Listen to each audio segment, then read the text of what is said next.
kick to win it. Blocked! The Chiefs have won!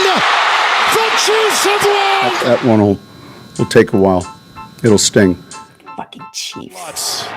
He's already made 4 today. Lutz in the clutch, and the Broncos have won it. I think that loss in Kansas City was a tough, gut-wrenching loss. But I think there was a feeling that, we belong here. I agree. It was a turning point for sure. I mean, you saw what we did after that game, right? But I think we knew before that game last year that we had the right guys. It was never a question if we had the right guys in the locker room. That was just kind of, all right, how are we going to respond? And this team has come together. We found ways to win close games. It's a lot of fun to do it with the guys you love when you have a locker room like this. Hey, I'm Lori Lattimore-Volkman, and this is The Roundup.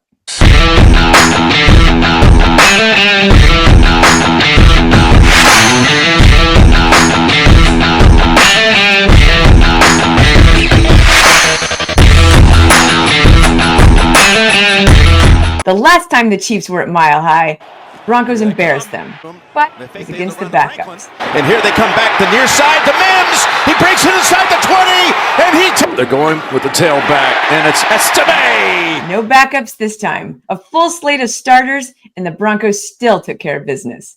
Sean Payton and Bo Nix put together enough of an offense to get down the field and make the scores they needed. It wasn't always pretty, but it was always amazing. It's on 2nd and 8. Going for a big throw, and it's caught by Franklin. And that defense, nobody's stopping that defense. Between the sacks and the pressures and the interceptions and the blocked punts, this defense is freaking real. For the first time. It may not be 2015 real just yet, but they are making a case. Man, well-deserved victory. They put the work in for the 3 quarters like they've been doing all season and let that thing be close in that 4th and just go win it. And that's what championship teams do. You win it. You win the 1-score games when you have to, and that's the difference. This is a slight difference, but it's a major way. So, yeah, I was juiced, especially anytime we kick the Chiefs' ass, man. Can't stand it. For real. It's certain wins that you get that crank that fucking confidence up in the whole building. It changed your mindset as a team. Now shit, we could brace the Chiefs, we could brace Philly, we could brace anybody. With the most sacks in the league, even Patrick Mahomes couldn't have a good day. And that's saying quite a bit. Just being able to find ways to win, each and every way, whether it's a blowout, a close game, come from behind, it don't matter. We got a resilient team, so just finding ways to win, it's real special for us. If you just turn on the film and watch us week to week, we're figuring out how to win games. We're a really good team, man. And, I think we had the best defense in the league when we all play together. It's tough to win in this league, and we're doing it. So we just got to keep it going. They just play really hard, and they're resilient, and I think they're really confident. And they know that they are good. They know that they can rely on the front. And our guys just get after the quarterback, and it makes it tough on the opposing team. It was mostly field goals that got the points for the Broncos. But that's okay, because field goals were enough to win. And this time, when it came down to the game winner and Wil Lutz had to go out on the field for a chip shot, he might have been a little nervous, but he knew what to do. Whole way out to the field, obviously, it's something you think about. When you're part of I don't want to say traumatic loss. At the end of the day, it's just a game. But, when you're part of a loss like that, you don't just forget about it. Right, so when I looked down and we saw that we were on the line again, making it a 35-yard field goal, I was kind of like, shoot, here we are. But, I've been waiting for a game like that. We haven't kicked a ton of field goals this year, which is a little bit of it's not always a bad thing. It's been hard to get into a rhythm this year just because we've kicked 1 or 2 field goals a game, and I've been waiting for a game like that, so it was nice to play a big part in it. And his head coach had nothing but praise. There's the same distance, 35 Yeah, 5 for 5. He had a great night. What is it? The number of big kicks he's made this year, the confidence you have. I saw it in New Orleans. That's why it's here. But there were a lot of people to give praise. Bo Nix being the first. Bo, especially on that last drive at the one to Sutton. And then it's outstanding. How did he perform tonight, kind of in a big moment? I think real well. He won. That's his job. He won. Obviously. And how about my man, Jaquan? He got my game ball this week because he had 2 sacks and an interception and just basically made game-changing play after game-changing play. From Franklin Myers and throws, intercepted. That's McMillan with it. You can't beat that kind of production. And this from a defense without Pat Surtain. Side Jaquan came up big, 2 sacks. 2 sacks, interception, all of it. How Game big was ball. he? Outstanding. You know, the kid balled out, and we've been seeing it. You know, he's like that. You know, just finally the ball found him, and you know, he made his plays. So really happy for him. Whether it's rushing coverage or, you know, sending extra people, obviously you've seen with J-Mac today, being able to send him and get some sacks and with him, so that was really crucial. But just everybody doing their jobs, and, you know, obviously with VJ, the way he calls things, you know, he's going to put us in great position. I love J-Mac. I love J-Mac. He's you know, maybe an undersized player, but he's got that dog in him, and that's the type of players that we need on this team and this defense, and he's been playing incredible, and he's continued to make plays for us year after year. I can't say enough good things about him. You know, he just shows up, works hard, and it shows up on the field. J-Mac does it all. I mean, J-Mac, talking about a guy that's 5'6" and 125 pounds, and you know he's going to bang with the biggest guys out there, and you know he's going to mix it up with everybody, and I appreciate him. You know, we blitz him, he covers. Man caught a pick.